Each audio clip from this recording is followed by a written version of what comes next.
Oke, selamat pagi anak-anak teacher yang ada di rumah. Nah, kali ini kita akan masuk ke subtema 4. Oh my god, ternyata materi kita udah mau habis. Tapi jangan lupa ya, kita akan memberi tes loh. Jadi maksudnya setelah selesai satu tema, tema A, kita akan ada memberi tesnya seperti itu. Ingat, KKM yang harus kalian capai itu untuk matematika 70 ya. Bahasa Indonesia PKN, SBDP, PJOK 75. Kemudian untuk religi ya, itu mau agama Kristen, agama Buddha, agama Islam itu harus dapat 80. Itu yang harus kalian capai. Kalau kalian hanya mencapai di bawah dari KKM tersebut, oh my god, bisa jadi nggak naik kelas ya. Untuk itu anak-anak teacher harus semangat ya. Oke, nah sekarang kita akan masuk ke tema kita yaitu pertumbuhan dan perkembangan tumbuhan ya. Nah, siapa di sini yang ada tumbuhannya di rumah? Tuh. Nah, bisa rasa kalian semuanya punya ya, seperti bunga gitu ya. Nah, itu semua supaya bisa bertumbuh dengan baik, kita harus rawat. Nggak bisa tumbuh sendiri, subur tanpa dirawat ya. Oke. Nah, di sini teacher akan sajikan PowerPoint yaitu mengenai pertumbuhan dan perkembangan tumbuhan. Nah, ini ya, apakah di rumah kalian memiliki tanaman atau tumbuhan? Tentu ya, bunga aglonem mungkin, ya kan? Kemudian bagaimana awalnya tanaman di rumah? Apakah dia tumbuh langsung besar atau dari kecil? Nah, pasti ada prosesnya ya. Dengan perawatan yang baik, tumbuhan akan makin besar. Setelah tiba waktunya, tumbuhan akan mulai berbunga, ya kan? Nah, ini dia. Ada tindakan yang harus kita lakukan. Ya, di sini dibersihkan, disiram, ya. Nah, coba perhatikan halaman 90, nah, halaman 90. Di sana adalah perkembangbiakan tumbuhan. Nah, kalian boleh baca perkembangbiakan tumbuhan itu ada banyak caranya ya. Sehingga perkembangbiakan tumbuhan itu dibagi menjadi 3 ya. Tapi baca dulu di sini ya. Perhatikan ke layar teacher. Pada dasarnya, perkembangbiakan tumbuhan dibedakan menjadi 2, yaitu secara tidak kawin atau vegetatif dan secara kawin generatif ya.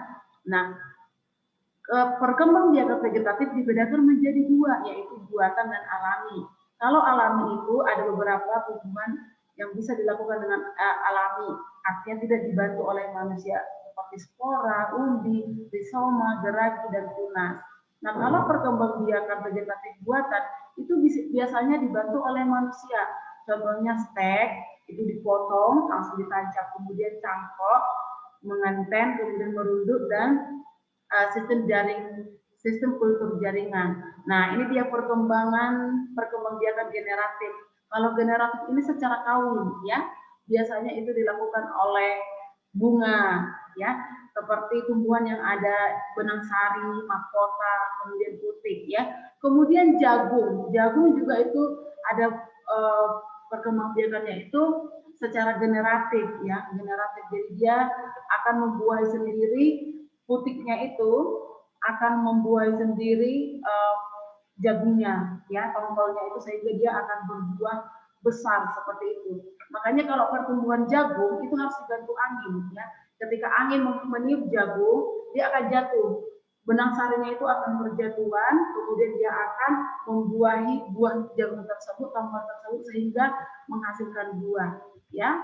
Nah, inilah contoh perkembangbiakan generatif ya, ini dengan perkawinan. Nah, ini ada benang sari, putik, mahkota, dan tangkai bunga, kelopak bunga. Nah, ini adalah ini lengkap ya, ini bunga lengkap namanya. Kalau ada benang sari, putik, mahkota, tangkai bunga, kelopak itu bunga lengkap namanya. Tapi kalau hanya ada kelopak itu enggak bunga lengkap namanya ya. Oke. Nah, inilah yang akan membuat perkembangbiakan terjadi. Kenapa? Ketika datang kumbang, kemudian dia menghinggapi putih, nah dari situlah akan terjadi pembuahan seperti itu. Itulah yang disebut dengan generatif atau perkawinan ya. Nah, kita lanjut lagi halaman 93. Halaman 93. Di sini tumbuhan di halaman adit, ya. Di halaman adit itu memang dibahas di situ adalah pohon apel gitu ya. Tapi di sini teacher akan sajikan beberapa tanamannya. Perhatikan di sini. Tanaman dewasa akan berbunga dan menghasilkan buah.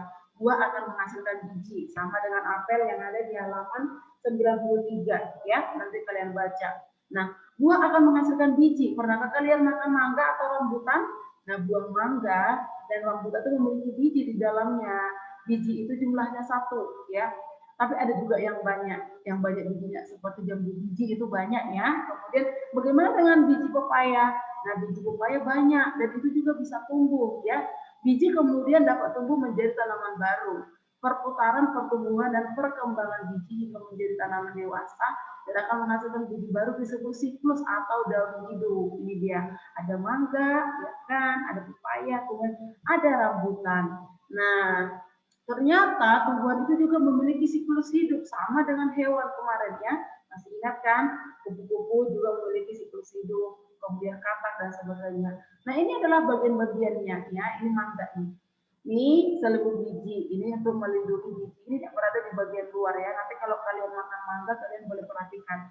Kemudian ada embrio, ini ada di dalam, biasanya di warnanya putih. Ini adalah calon tumbuhan baru. Kemudian kotiledon, ini ada juga, perhatikan nanti di biji mangga kalian ya, sumber makanan untuk calon buah baru. Seperti itu ya. Oke, jangan lupa dibaca nanti teks halaman 93. Oke, ini tadi sudah. Next one. Halaman 99. Nah, ini dia perkembangan tumbuhan itu.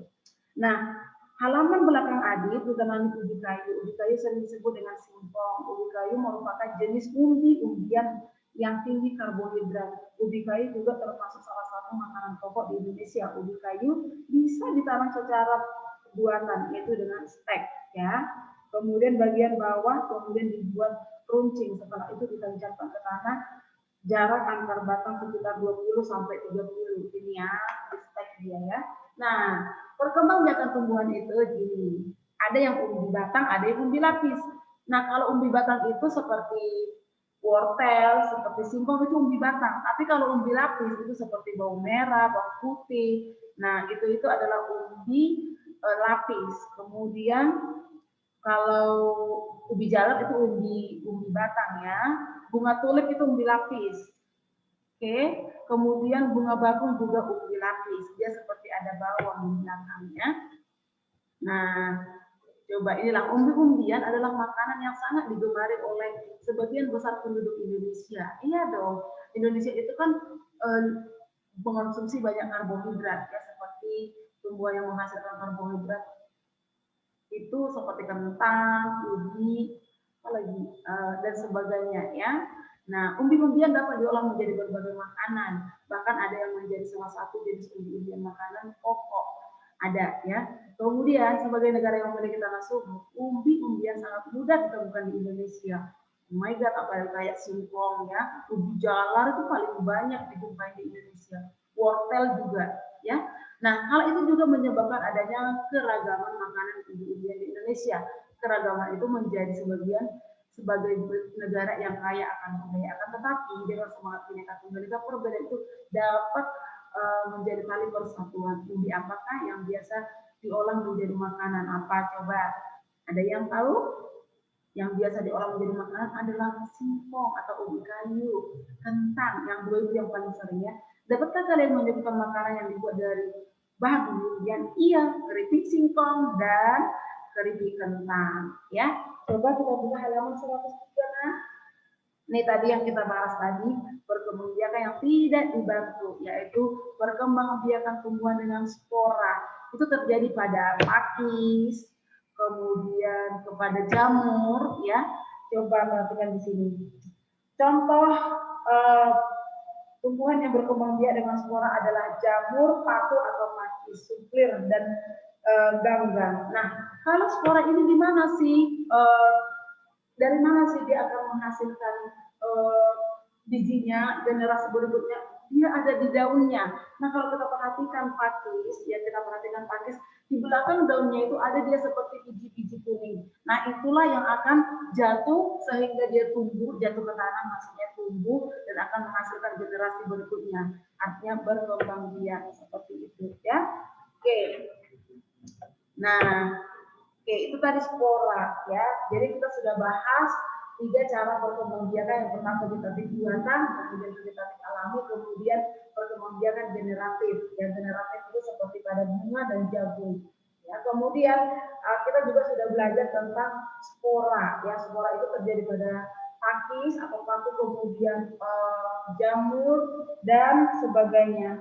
Nah, sekarang teacher akan bahas ya cara-cara mencangkok ya. Coba kembali lagi ke halaman 90 ya. Nah, ke halaman 90 boleh balik lagi ya. Oke, ini dia. Langkah-langkah untuk melakukan pencangkokan ya. Yang pertama, pilihlah cabang atau dahan pada pohon ukuran yang sedang ya, yang sedang saja. Segede ini jempol bisa, tapi jangan gede juga ya, aduh parah nggak bisa dibungkus nanti ya. Oke, nah kemudian kupas dahan hingga bersih dari kulit lendir kira-kira sepanjang 5 sampai 9 cm. Kemudian 3, tutuplah bagian yang dikupas dengan tanah subur yang dicampur dengan pupuk kandang ya biar cepat tumbuh. Bungkus tanah tersebut dengan sabuk kelapa atau plastik, kemudian ikatlah dengan tali. Siramlah cangkokan setiap sore ya. Kemudian setelah tumbuh akar yang cukup banyak, potong cabang dari induk dan tanamlah di tempat teduh. Biasanya akar akan tumbuh dalam waktu sekitar 1 atau 2 bulan. Nah, ini gambarnya guys. I love you, teacher. Ini dia, dibersihkan ya, dibersihkan nih. Tapi nggak dipotong, dibersihkan aja. Kemudian kasih tanah, kemudian dibungkus. Ikat di sini, ikat juga di sini. Tapi yang perlu kalian perhatikan adalah tidak semua tumbuhan bisa dicangkok ya. Seperti tebu itu nggak bisa dicangkok. Kemudian tadi nggak bisa, jagung nggak bisa. Yang bisa dicangkok itu adalah pohon yang memiliki kambium. Ya, kambium itu apa, teacher? Dia yang memiliki lapisan kulitnya ya. Jadi ini yang di sini adalah, ini kan kulit luar ya. Nah, di sini ada kambium. Nah, hanya pohon yang seperti itu yang bisa dicangkok, di luar itu nggak bisa. Kenapa bisa nggak, teacher? Nggak bisa. Ya, oke.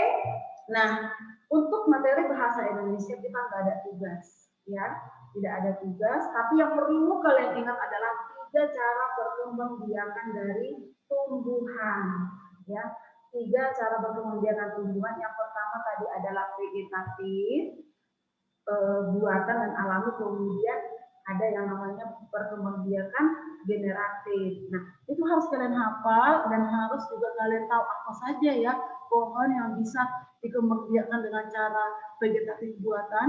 Kemudian apa saja ya tumbuhan yang bisa dikembangbiakan tanpa bantuan manusia. Nah, itu harus dihafal ya. Nah, sebelum masuk ke pembelajaran berikutnya, kalian selesaikan dulu soal-soal evaluasi ya.